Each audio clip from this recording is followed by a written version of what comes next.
Le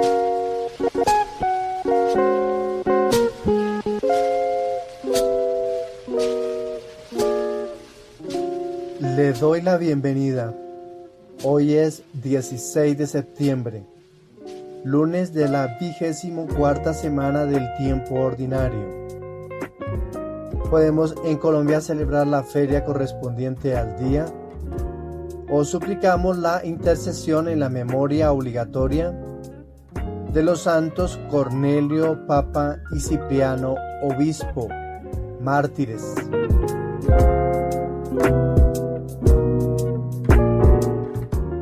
San Cornelio nació en Roma, probablemente en el siglo III, aunque los detalles exactos de su nacimiento son inciertos. Se conoce con precisión quiénes fueron sus padres, pero sabemos que Cornelio pertenecía a una familia noble romana. Fue elegido papa en el año 251 después de Cristo, durante un momento de gran crisis en la Iglesia. Tras un largo periodo en que la sede de Pedro había permanecido vacante debido a las persecuciones del emperador Decio. La elección de Cornelio coincidió con un conflicto sobre la readmisión de los cristianos que habían apostatado durante las persecuciones. Había una fuerte división en la iglesia. Un sacerdote llamado Novaciano, quien había sido elegido como antipapa, se oponía al perdón y readmisión de los lapsi, aquellos que bajo tortura o amenaza habían negado su fe. Sin embargo, Cornelio, con una actitud más misericordiosa y pastoral, abogó por el perdón, la penitencia y la reconciliación. El papado de Cornelio duró poco más de 2 años, ya que en 253 después de Cristo fue exiliado por el emperador Treboniano Galo. Fue enviado a Civitavecchia, donde murió probablemente como mártir, debido a las duras condiciones del exilio. Su fiesta se celebra el 16 de septiembre. Cipriano nació alrededor del año 210 después de Cristo en Cartago, una importante ciudad en el norte de África. Su nombre completo era Tacius Cecilius Ciprianus. Provenía de una familia noble y pagana, lo que le permitió recibir una excelente educación en retórica y leyes. Al principio de su vida, Cipriano era un brillante orador y abogado, pero tras su conversión al cristianismo en el año 245 después de Cristo, abrazó una vida de profunda devoción. Su conversión fue radical y transformadora. Decidió vender gran parte de sus posesiones y distribuir el dinero entre los pobres. Poco tiempo después, en el año 249, fue elegido obispo de Cartago, una posición que ocuparía hasta su martirio. Al igual que Cornelio, Cipriano enfrentó el problema de los lapsi, es decir, los cristianos que habían renunciado a su fe durante las persecuciones. Cipriano defendió la postura de que estos cristianos podían ser readmitidos en la iglesia tras una penitencia adecuada. San Cipriano fue un firme defensor de la unidad de la iglesia. En una de sus obras más célebres, De Ecclesiae Catholicae Unitate, argumentó que no puede haber salvación fuera de la Iglesia y enfatizó la importancia de la comunión con el Papa de Roma. Durante la persecución del emperador Valeriano, en el año 258, Cipriano fue arrestado y condenado a muerte. Prefirió no huir y enfrentó su martirio con serenidad. Fue decapitado el 14 de septiembre de este mismo año. Su fiesta también se celebra el 16 de septiembre junto con San Cornelio. San Cornelio y San Cipriano son venerados conjuntamente por su estrecha colaboración en la defensa de la fe y en la cuestión de los lapsi. Su unidad ante la división interna y las persecuciones externas es un poderoso ejemplo de liderazgo cristiano.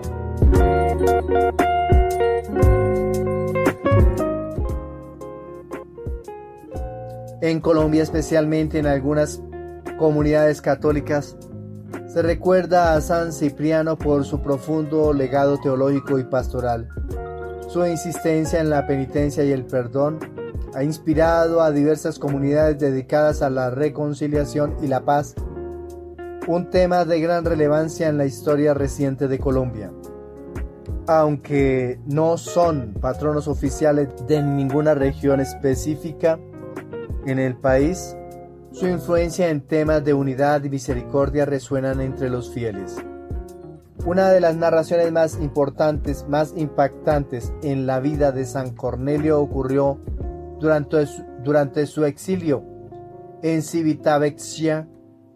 Se dice que mientras estaba en prisión, varios soldados romanos que lo custodiaban se convirtieron al cristianismo por su ejemplo y fortaleza espiritual. Aunque no es un milagro, en el sentido sobrenatural, su capacidad para inspirar conversiones en medio de la persecución es visto como un signo de su santidad. En cuanto a San Cipriano, se dice que tras su martirio, un fiel recogió la sangre derramada del obispo y la llevó consigo para bendecir a enfermos en Cartago. Las leyendas locales cuentan que aquellos ungidos con la sangre del santo experimentaron curaciones milagrosas. La canonización de San Cornelio y San Cipriano ocurrió antes de la formalización del proceso de canonización en la Iglesia. Ambos fueron venerados como mártires desde muy temprano y su culto fue reconocido por la Iglesia primitiva. Fueron incluidos en el Martyrologium Romanum y su fiesta fue establecida el 16 de septiembre. Por eso hoy, 16 de septiembre, le damos a los santos Cornelio y Cipriano para que nos ayuden a mantener la unidad en nuestras comunidades, a buscar la misericordia y el perdón con un corazón sincero y a enfrentar con valentía las pruebas y persecuciones de la vida, siempre confiando en la bondad y la justicia de Dios. Amén.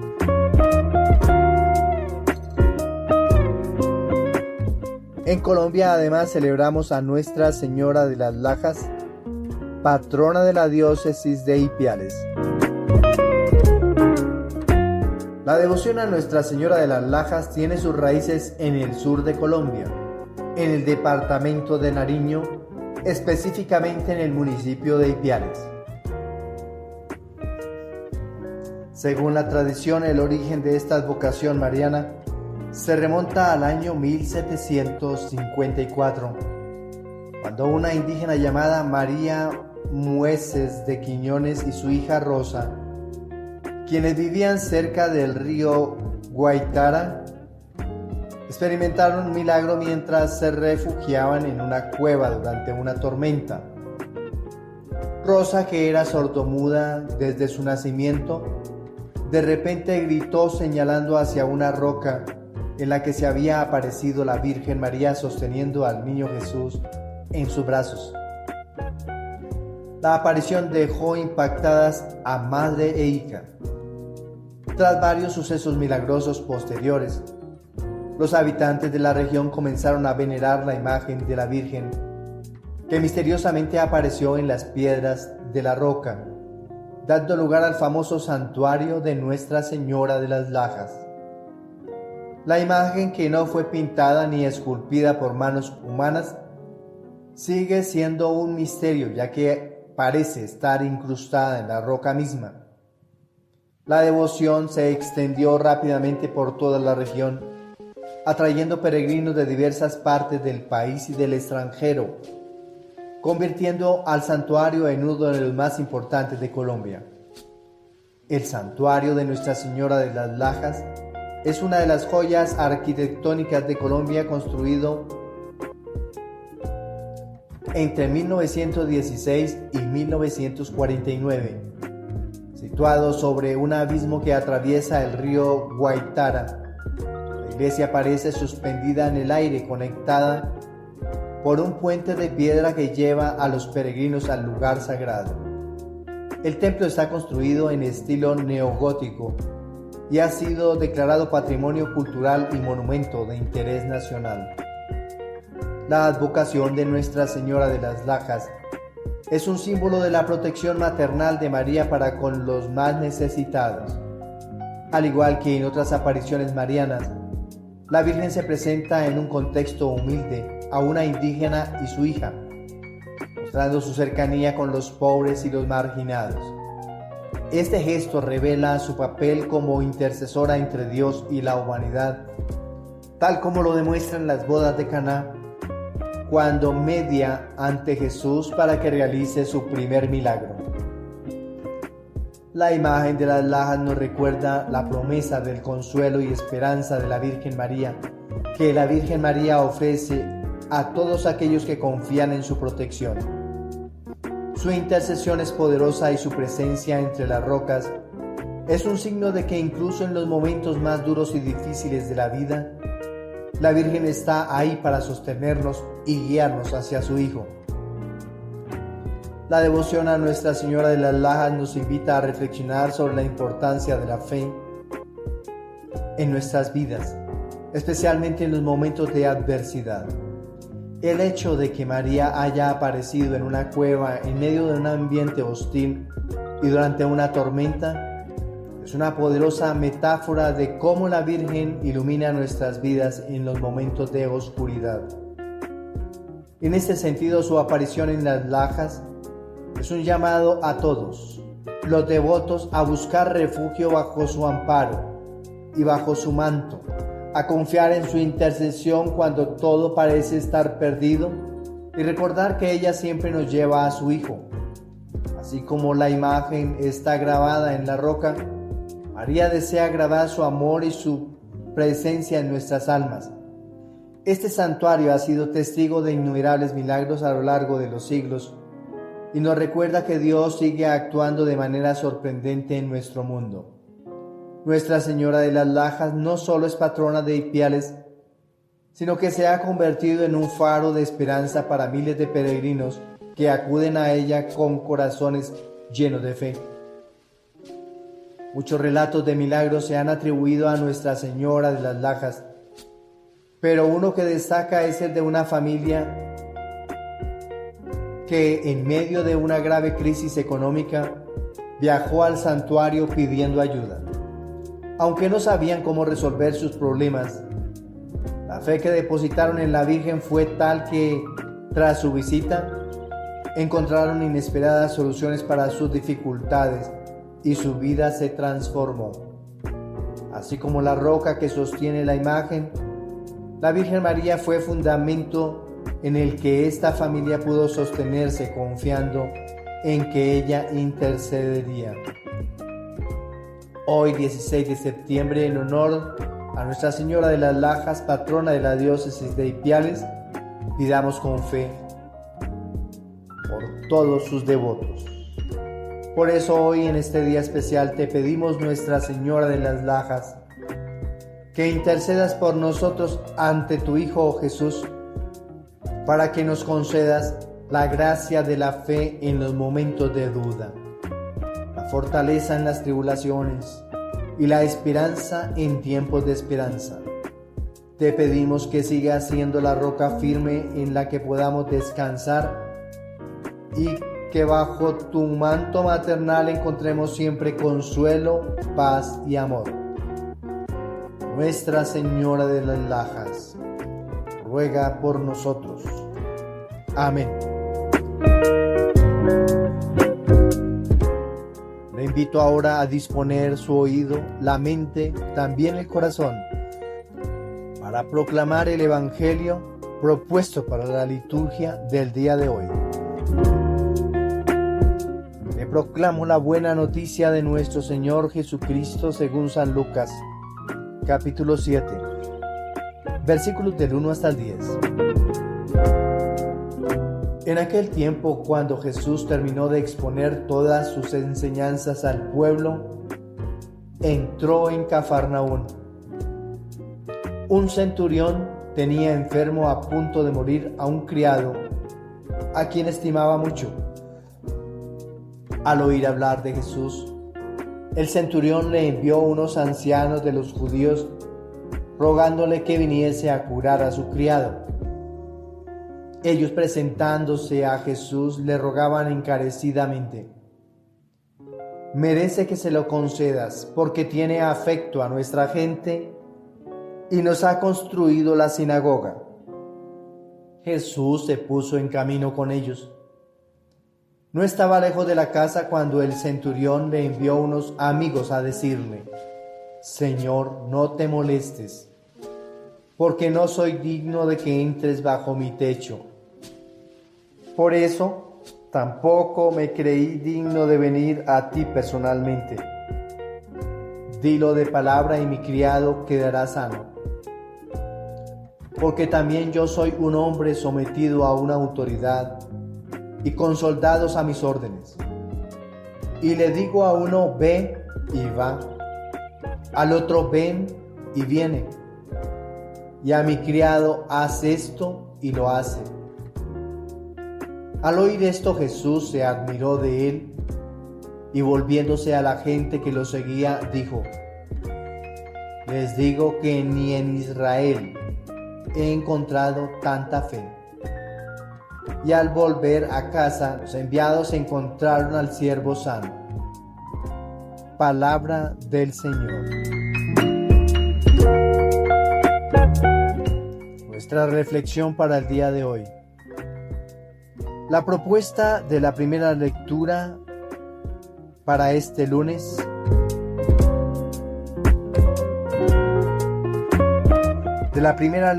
es del apóstol San Pablo a la comunidad de Corinto en su capítulo 11. La primera lectura del apóstol San Pablo a los Corintios fue escrita en el año 55 después de Cristo, dirigida a una comunidad mixta de judíos y gentiles convertidos al cristianismo en la ciudad de Corinto, un puerto cosmopolita en la antigua Grecia. Corinto era conocida por su prosperidad comercial, su diversidad cultural y su inmoralidad, lo que generaba tensiones en la iglesia local, pues algunos de sus miembros seguían comportándose según las costumbres paganas, lo cual incluía excesos en las comidas y bebidas y la exclusión de los más pobres. En el pasaje que hoy hemos leído de la primera carta a los Corintios, en su capítulo 11, versículos del 17 al 26 y versículo 33, Pablo aborda un problema en la celebración de la Cena del Señor o Eucaristía, que en ese tiempo era parte de una comida comunitaria más amplia. Algunos cristianos en Corinto estaban comiendo y bebiendo en exceso sin tener en cuenta a los demás, especialmente a los más pobres, quienes quedaban marginados. Para Pablo, este comportamiento no solo era una falta de caridad, sino una violación directa del espíritu de la Eucaristía, que debería ser un acto de unidad y amor. Profundicemos en sus versículos. La invitación es a ir a la Biblia de ustedes para leer el texto antes de profundizar en la reflexión. Para quienes no tienen la posibilidad de su Biblia en el momento, pueden escanear el código QR que hay en la presentación de este podcast o de este video, que ahí están incrustados los textos bíblicos correspondientes a este día. Versículos del 17 al 19. Al recomendaros esto no puedo alabaros, porque vuestras reuniones causan más daño que provecho. Pues en primer lugar oigo que cuando os reunís como iglesia hay divisiones entre vosotros, y en parte lo creo, porque es necesario que haya también facciones entre vosotros para que se vea quiénes son los auténticos entre vosotros. Aquí Pablo lamenta que las reuniones para la Cena del Señor estén creando más discordia que unidad. La palabra divisiones en griego, schismata, que significa literalmente rupturas o separaciones. Las facciones dentro de la comunidad indicaban una falta de amor y comunión, lo cual va en contra de lo que la Eucaristía debería simbolizar, la unión en Cristo. Versículos del 20 al 22. Cuando os reunís, no es para comer la cena del Señor, pues cada uno come primero su propia cena, y mientras uno pasa hambre, otro se embriaga. ¿Acaso no tenéis casas para comer y beber? ¿O menospreciáis la iglesia de Dios y avergonzáis a los que no tienen? ¿Qué os diré? ¿Que os alabe? En esto no puedo alabaros.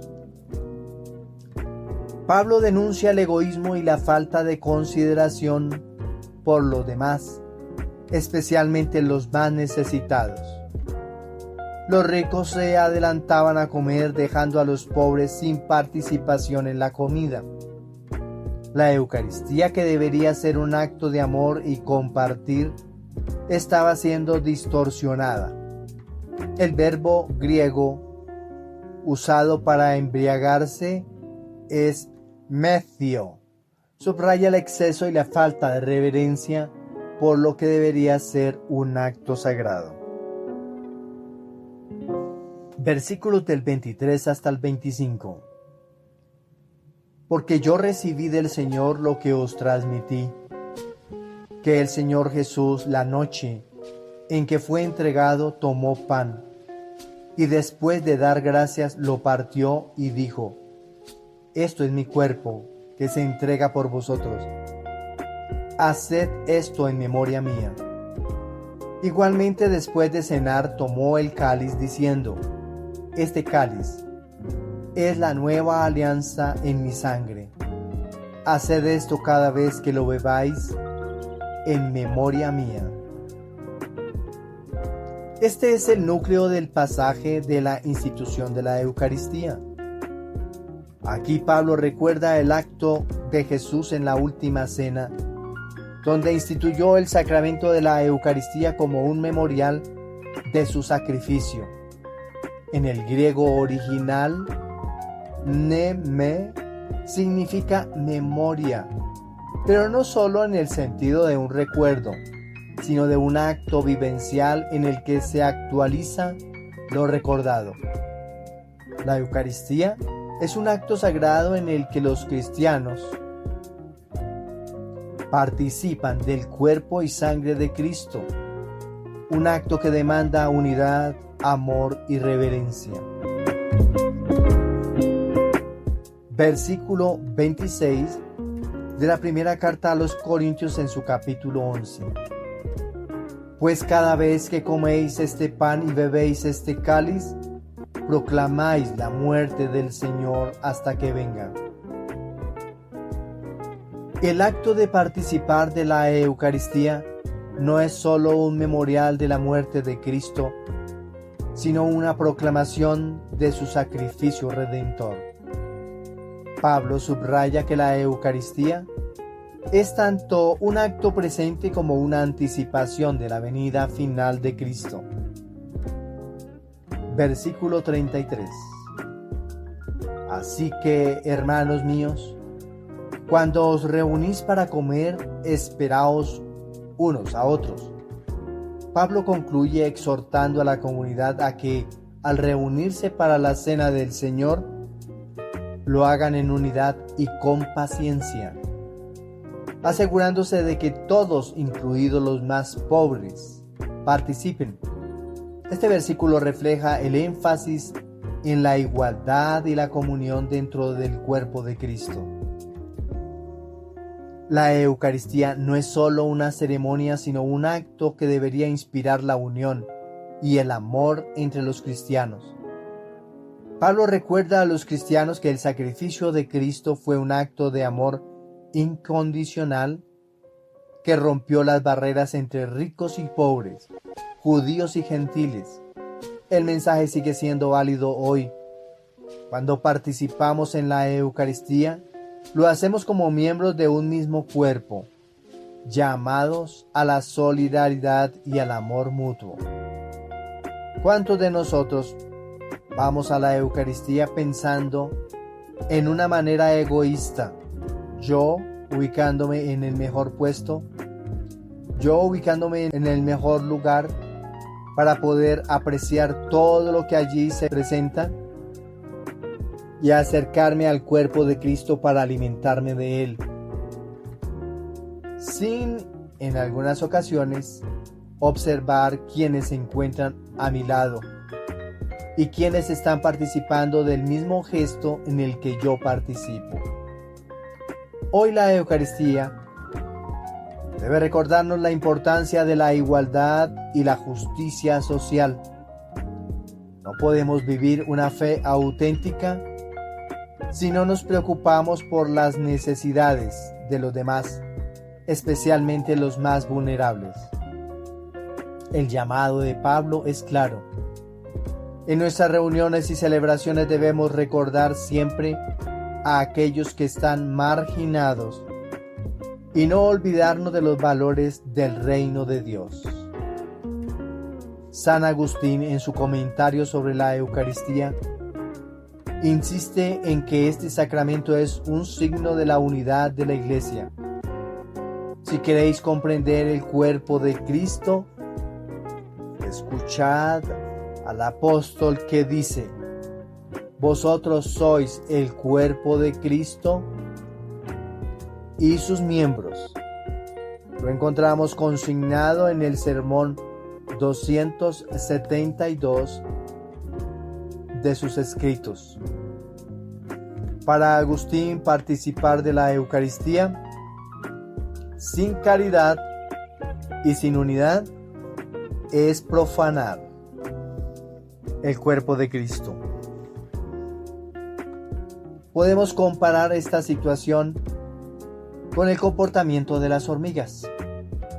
En una colonia todas trabajan juntas para un mismo fin: alimentar y proteger a la comunidad. No hay hormigas egoístas que acumulen la comida solo para ellas.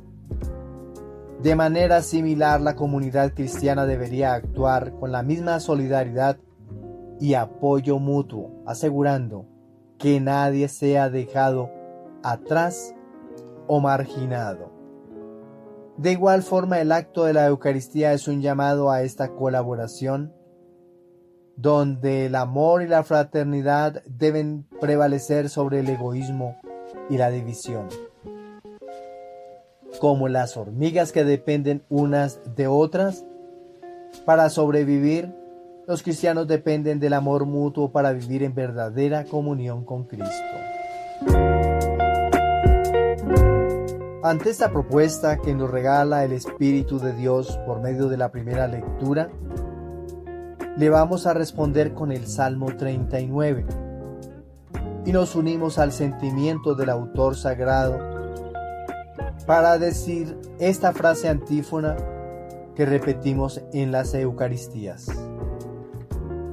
proclamen la muerte del Señor hasta que vuelva. El Salmo 39, titulado como Acción de Gracias y Obediencia a la Voluntad Divina, presenta un profundo mensaje de gratitud y confianza en Dios. Muestra cómo la verdadera adoración no se trata solo de cumplir rituales, sino de vivir en obediencia a la voluntad divina. La obediencia y la confianza en Dios son los sacrificios que Él verdaderamente aprecia, tal como lo describe el salmista y lo ejemplificó Jesús en su vida.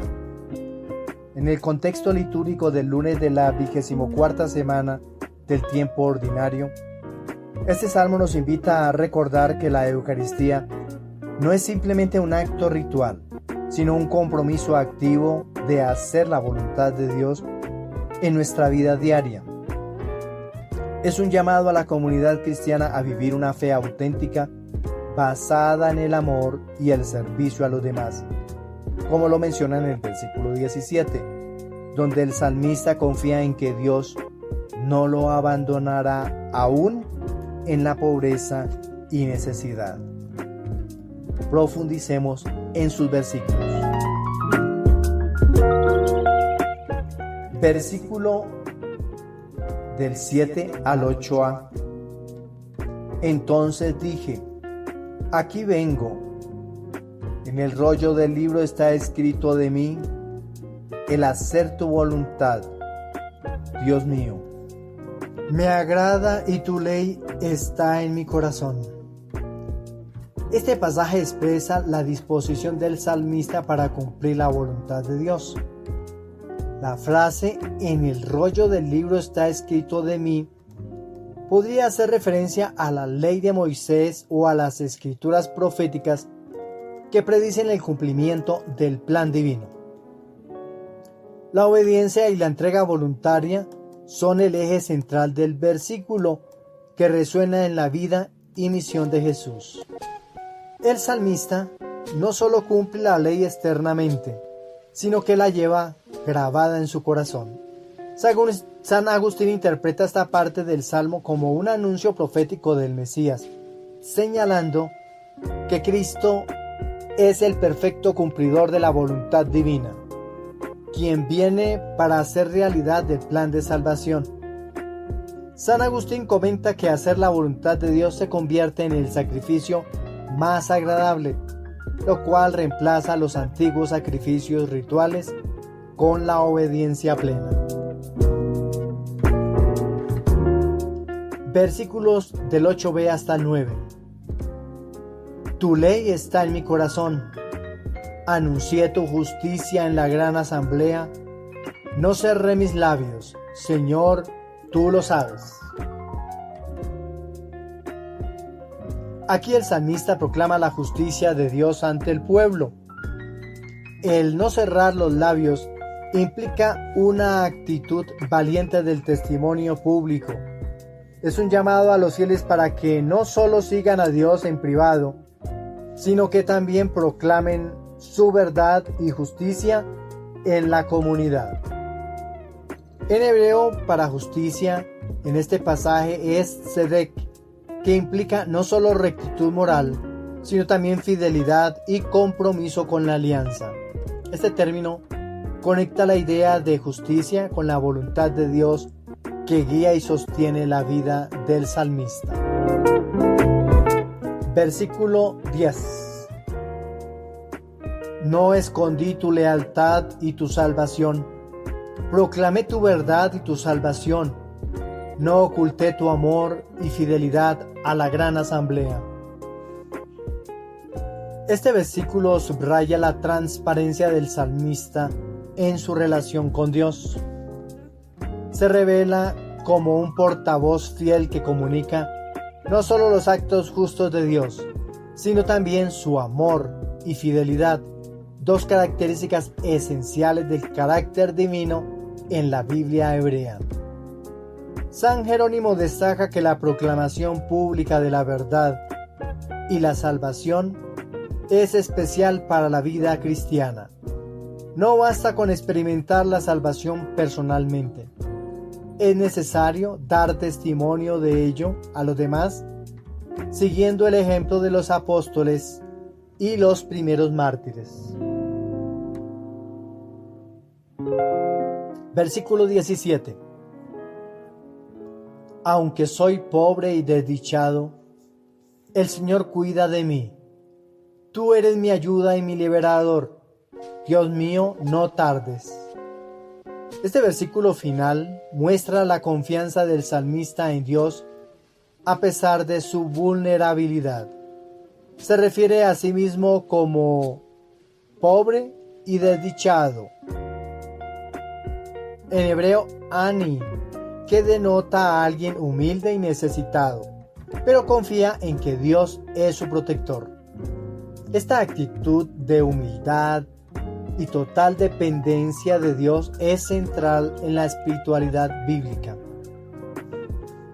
San Agustín, en su comentario sobre los Salmos, destaca que la verdadera ofrenda a Dios no son los sacrificios materiales, sino un corazón contrito y obediente.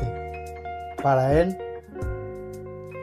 El versículo "el hacer tu voluntad, Dios mío, me agrada", refleja la misión de Cristo como el siervo obediente que se somete a la voluntad del Padre para traer salvación al mundo. San Agustín también subraya la importancia de la proclamación pública de la justicia y la verdad de Dios, lo cual es parte integral del testimonio cristiano. ¿Qué podemos concluir del salmo que hoy hemos proclamado? Este salmo sigue siendo relevante hoy, ya que nos recuerda la importancia de vivir una fe activa y obediente. Nos desafía a no conformarnos con la mera observancia externa de la religión, sino a llevar la ley de Dios en el corazón y manifestarla a través de nuestras acciones y palabras, especialmente en nuestra relación con los demás y con la comunidad. Como el salmista, estamos llamados a confiar en que Dios no se olvida de los pobres y necesitados y que su amor y fidelidad nunca fallan. La propuesta del Evangelio.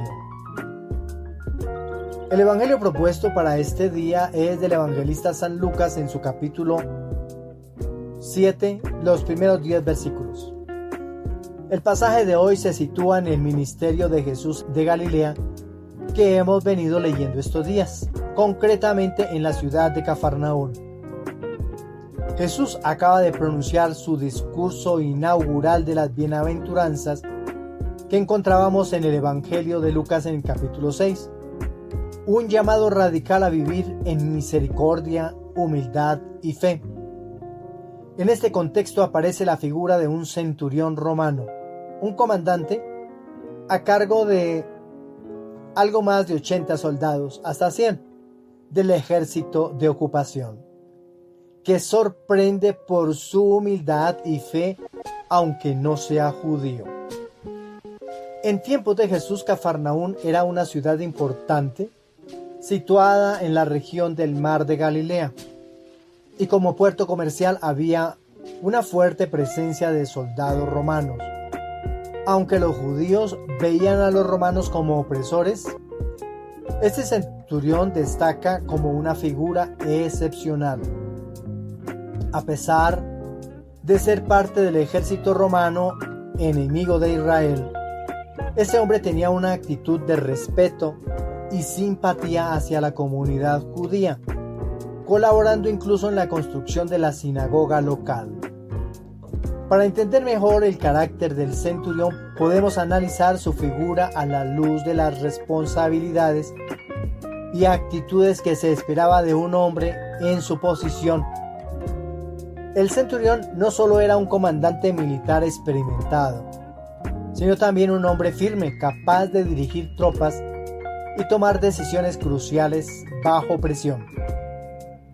Lo que resulta asombroso es su compasión hacia uno de sus subalternos, un esclavo que para muchos en la cultura judía no valía más que 30 piezas de plata, el mismo precio que se pagó a Judas por traicionar a Jesús.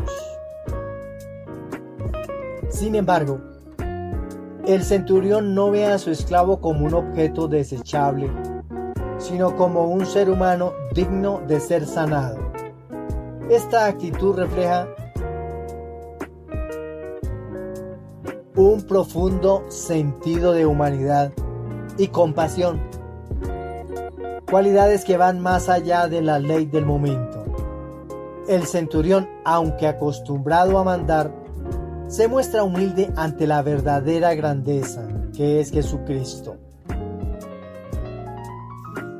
Imaginemos un río que fluye tranquilamente entre las montañas. Aunque es fuerte y poderoso, su verdadera fuerza está en la suavidad con la que erosiona las rocas a lo largo del tiempo. El río no se impone bruscamente, sino que con humildad y persistencia moldea su entorno. Así como el agua del río, el centurión, a pesar de su autoridad, se presenta humilde ante Jesús, confiando no en su poder terrenal, sino en la palabra divina. Esta humildad, como el río, tiene un poder transformador capaz de sanar y traer vida. Profundicemos en algunos de sus versículos.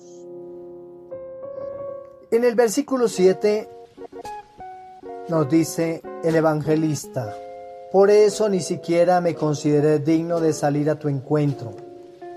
Mándalo de palabra y quede sano mi criado. Una palabra clave en este versículo es logos, que significa palabra. Mándalo de palabra o mandato. El centurión dice a Jesús: dilo de palabra y mi siervo quedará sano. Este término es significativo porque el centurión comprende el poder de la palabra de Jesús. Su autoridad divina, que no necesita presencia física para actuar. La palabra de Jesús es suficiente para sanar, tal como en el libro del Génesis la palabra de Dios creó el universo. Versículo 9. Al oír esto, Jesús quedó admirado de él y volviéndose dijo a la muchedumbre que le seguía: os digo que ni en Israel he encontrado una fe tan grande. Otra palabra importante es pistis, que significa fe. Jesús se maravilla ante la fe del centurión, un hombre extranjero que no pertenece al pueblo elegido, pero demuestra una confianza plena en el poder de Cristo. Esto marca un punto importante en el Evangelio. El reino de Dios está abierto a todos, no solo a los judíos, y la fe es el puente que une al hombre con Dios. San Agustín reflexiona sobre este pasaje señalando que la humildad y la fe del centurión son el modelo perfecto de cómo debemos acercarnos a Dios. En su sermón 77, Agustín enfatiza que el centurión no se consideraba digno de que Jesús entrara en su casa, pero sí digno de recibir su palabra. Un acto de fe que ni siquiera los judíos más piadosos habían demostrado en ese momento. ¿Por qué no se consideraba digno de que Jesús entrara en su casa? Porque el centurión, siendo gentil, conocía de las normas de los judíos y los judíos tenían como norma no tener contacto con un gentil por no violar la regla de la impureza. El ejemplo del centurión nos enseña que la verdadera grandeza no está en la posición social o militar, sino en la humildad y la confianza en el poder de Dios. La historia del centurión nos deja una enseñanza profunda. La verdadera fe y confianza en Jesús no dependen de nuestra posición social, poder o estatus, sino de nuestra disposición humilde y nuestro reconocimiento de la autoridad divina. Jesús responde no a los títulos, sino a los corazones que con sencillez se entregan a Él. Pensemos en un relojero que con delicadeza arregla una máquina rota. No importa si las piezas son pequeñas o si el mecanismo es complejo. El relojero trabaja con paciencia y precisión para devolverle la vida al reloj. Del mismo modo, Jesús con su poder sanador restaura al siervo del centurión. No necesita estar físicamente presente ni hacer grandes gestos, porque como el relojero, conoce cada engranaje de nuestra vida y con una sola palabra puede devolvernos la salud y la esperanza. ¿Qué podemos concluir del Evangelio del día de hoy? El centurión nos enseña una valiosa lección de fe.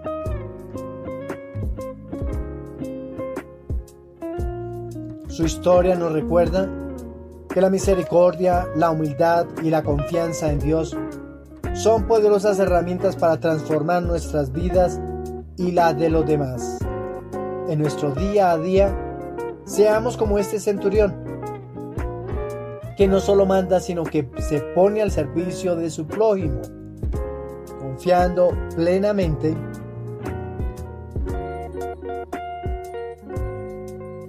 en el poder de la palabra de Jesús. Por eso, hoy, 16 de septiembre, pidamos al Señor que nos conceda la fe humilde del centurión, para que sepamos confiar en su palabra en los momentos de mayor necesidad y que aprendamos a ver en cada persona no su estatus, sino su dignidad como hijos de Dios. Que con la misma fe, compasión y humildad del centurión, sepamos acercarnos a Jesús y pedir con confianza: Señor, dilo de palabra y seremos sanados. Amén. Para todos un feliz día, que el Señor nos siga colmando de su alegría como también de su bendición. Felicidades.